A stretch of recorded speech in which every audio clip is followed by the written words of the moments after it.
Hello friends, आप सभी का स्वागत है हमारे यूट्यूब चैनल विजार्ड क्लासेस पर। दोस्तों, जो लोग भी नए हैं चैनल को सब्सक्राइब कर लेंगे ताकि आने वाली वीडियो का नोटिफिकेशन जो है आप सभी को मिलता रहे। ठीक है, तो बीपीएससी टीचर के लिए ये क्लास काफ़ी इंपॉर्टेंट है और ये क्वेश्चन जो है बीपीएससी टीआरई एग्जाम में पूछा गया है। आज के सेशन का पहला क्वेश्चन है, भारत की कुल जनसंख्या के सापेक्ष में बिहार की जनसंख्या का प्रतिशत क्या है? The percentage of population of Bihar with respect to India's total population is. Bharat की कुल जनसंख्या के सापेक्ष में बिहार की जनसंख्या की प्रतिशत क्या है? भारत की कुल जनसंख्या के सापेक्ष में बिहार की जनसंख्या का प्रतिशत क्या है?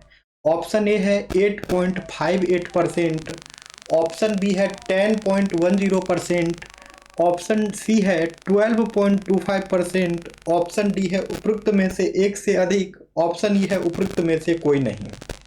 ठीक है, तो इसका करेक्ट आंसर जो है वो हो जाएगा 8.58%। इसका करेक्ट आंसर जो है वो हो जाएगा 8.58%, यानी कि भारत की कुल जनसंख्या के सापेक्ष में बिहार की जनसंख्या का प्रतिशत जो है 8.58% है।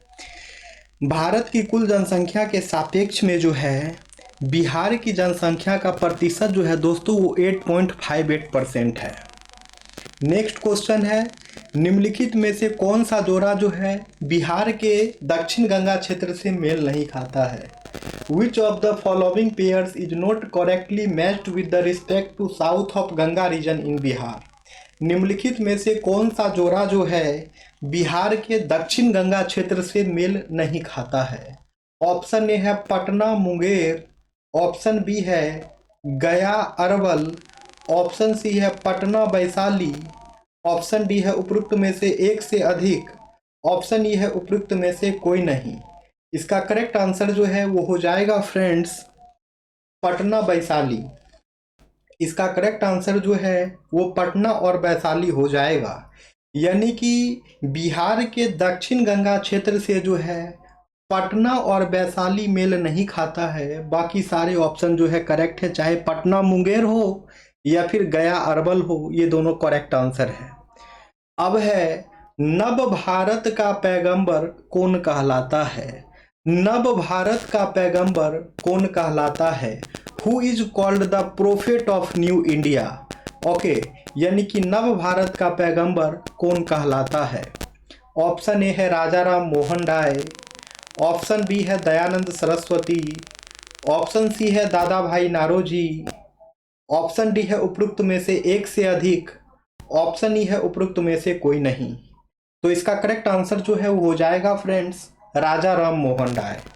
इसका करेक्ट आंसर जो है वो हो जाएगा फ्रेंड्स राजा राम मोहन राय, यानी कि नव भारत का पैगंबर राजा राम मोहन राय को कहा जाता है। नव भारत का पैगंबर राजा राम मोहन राय को कहा जाता है। आइए तो इसका डिस्कशन देखा जाए राजा राम मोहन राय के बारे में। तो राजा राम मोहन राय को आधुनिक भारत के पुनर्जागरण का जनक माना जाता है। ठीक है, राजा राम मोहन राय को जो है आधुनिक भारत के पुनर्जागरण का जनक माना जाता है। राजा राम मोहन राय जो हैं एक समाज सुधारक थे, जिन्होंने भारत में ज्ञानोदय और आधुनिकीकरण के युग की शुरुआत की। राजा राम मोहन राय जो है एक समाज सुधारक थे, उन्होंने भारत में ज्ञानोदय और आधुनिकीकरण के युग में आधुनिकीकरण के युग की शुरुआत की। उन्होंने बंगाली भाषा का पहला साप्ताहिक समाचार संवाद कौमुदी शुरू किया था। तो बताइए ये जो बंगाली भाषा का साप्ताहिक समाचार पत्र संवाद कौमुदी था वो किसने लिखा? तो संवाद कौमुदी जो बंगाली भाषा का साप्ताहिक समाचार पत्र था ये राजा राम मोहन राय के द्वारा लिखा गया था। संवाद कौमुदी के लेखक कौन थे? तो संवाद कौमुदी के लेखक राजा राम मोहन राय थे। राजा राम मोहन राय को आधुनिक भारत के पुनर्जागरण का जनक माना जाता है। राजा राम जो हैं वो समाज सुधारक थे। ठीक है, इतना याद रखना है। अब आगे आते हैं।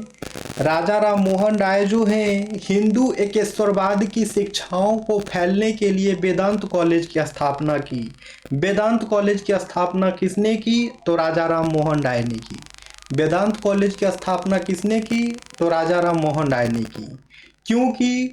तो हिंदू एकेश्वरवाद की शिक्षाओं को फैलाने के लिए, हिंदू एकेश्वरवाद की शिक्षाओं को फैलाने के लिए जो है राजा राम मोहन राय ने वेदांत कॉलेज की स्थापना की। राजा राम मोहन राय कई सामाजिक बुराइयों के खिलाफ जो है, ठीक है, अभियान चलाए। उन्होंने महिलाओं के विरासत और संपत्ति के अधिकार की जो है मांग की। ठीक है फ्रेंड्स, तो चलिए आज का सेशन यहीं पे एंड करते हैं, फिर मिलते हैं कल के क्लास में। Okay friends, thank you everyone.